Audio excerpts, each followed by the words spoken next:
മകളെ, 3 മിനിറ്റ് പ്രാർത്ഥനയ്ക്കായി ഇതാ നൂറുകണക്കിന് ആളുകൾ പ്രയർ ലൈനിൽ കയറിക്കഴിഞ്ഞു. നിന്റെ സുഹൃത്തുക്കളെ നീ അറിയിച്ചോ? ഒരു മാലയിൽ കോർത്ത പുഷ്പങ്ങളെപ്പോലെ നമ്മുടെ പ്രത്യേകമായ നിയോഗങ്ങൾ മനസ്സിൽ ഓർത്തുകൊണ്ട് ഈശോ നമ്മെ സഹായിക്കാൻ കടന്നു വരികയാണ്.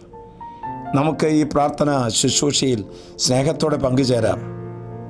ഒരു സത്യം പറയട്ടെ, വചനം ഏറ്റുപറഞ്ഞാൽ അത്ഭുതം നടക്കും. വചനം വിശ്വസിച്ചാൽ അത് നിന്നിൽ അത്ഭുതങ്ങൾ നടത്തും.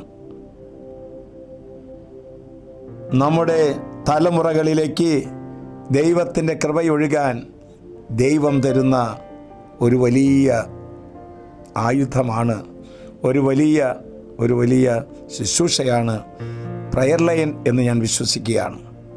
അനേക മക്കൾക്ക് അനുഗ്രഹങ്ങൾ കിട്ടുന്നുണ്ട് എങ്കിൽ എനിക്കും അത് കിട്ടുമെന്ന് നീ വിശ്വസിക്കുക. കർത്താവ് ധാരാളം വാഗ്ദാനങ്ങൾ ഇസ്രായേൽ ജനത്തോട് ചെയ്തിട്ടുണ്ട്. നമുക്ക് വചനം കേൾക്കണ്ടേ? ഹെബ്രായർ 10:23 നമ്മോട് വാഗ്ദാനം ചെയ്തിരിക്കുന്നവൻ വിശ്വസ്തനാകയാൽ നമ്മുടെ പ്രത്യാശ ഏറ്റുപറയുന്നതിൽ നാം സ്ഥിരതയുള്ളവരായിരിക്കണം. മകളെ, വാഗ്ദാനങ്ങൾ ഉയരങ്ങളിൽ നിന്ന് മഞ്ഞുപോലെ പൊഴിഞ്ഞുകൊണ്ടിരിക്കുകയാണ്, മഴ പോലെ പെയ്തുകൊണ്ടിരിക്കുകയാണ്. വരണ്ട ഭൂമിയെ നിത്യഹരിതമാക്കുന്നത് പോലെ ദൈവം നൽകുന്ന വാഗ്ദാനങ്ങൾ തലമുറകളിലേക്ക് നദി പോലെ ഒഴുകി വരികയാണ്. നമ്മളും ആ വാഗ്ദാനമാണ് കേട്ടുകൊണ്ടിരിക്കുന്നത്. ഈ വാഗ്ദാനത്തിൽ നമ്മൾ വിശ്വസിച്ചാൽ നമ്മുടെ ജീവിതത്തിൽ അത്ഭുതങ്ങൾ കാണാൻ സാധിക്കും. പ്രത്യാശയിൽ സ്ഥിരതയുള്ളവരാകണം.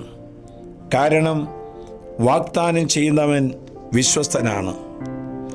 രൂപമില്ലാത്തതിന് രൂപം നൽകാനും ഇതുവരെയും ഫലം തരാത്തതിന് ഫലം തരാനും വചനം ശ്രവിക്കുമ്പോൾ ദൈവത്തിന് പ്രവർത്തിക്കാൻ സാധിക്കും. ഇന്നും എന്നും പ്രത്യാശയോടെ വചനം കേൾക്കാൻ നമുക്ക് ഒരു സംഘത്തെ, നമ്മുടെ പ്രിയപ്പെട്ടവരെ നമുക്ക് സജ്ജമാക്കാം. അത്ഭുതങ്ങൾ കാണുവാൻ നമുക്ക് സാധിക്കും. ഏത് പ്രതിസന്ധികളിലും വചനം ഉച്ചരിക്കാൻ തക്കവണ്ണത്തിൽ ഓരോ ദിവസവും ഓരോ പ്രത്യേകമായ വചനമാണ് ജെറുസലം പ്രയർ ലൈനിലൂടെ നിന്റെ കാതുകളിലേക്ക് എത്തുന്നത്. അതുകൊണ്ട് അത്ഭുതങ്ങളുടെ ഘോഷയാത്ര നിനക്കും നിന്റെ തലമുറയ്ക്കും വേണ്ടി ദൈവം ഒരുക്കിയിരിക്കുന്നത് കാണുവാനും കേൾക്കുവാനും അനുഭവിപ്പാനും ഇടവരട്ടെ എന്ന് ഞാൻ പ്രാർത്ഥിക്കുകയാണ്. ആശ്വാസപ്രദമായ രാത്രി, പ്രതീക്ഷാനിർഭരമായ പ്രഭാതം, സൽപ്രവർത്തികൾ നിറഞ്ഞ ദിവസം നൽകി ദൈവം നമ്മെ അനുഗ്രഹിക്കട്ടെ.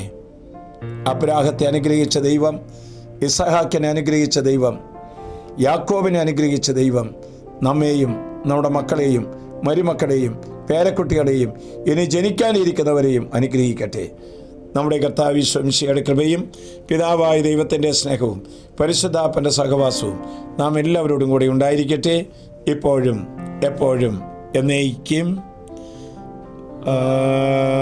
ആമേൻ.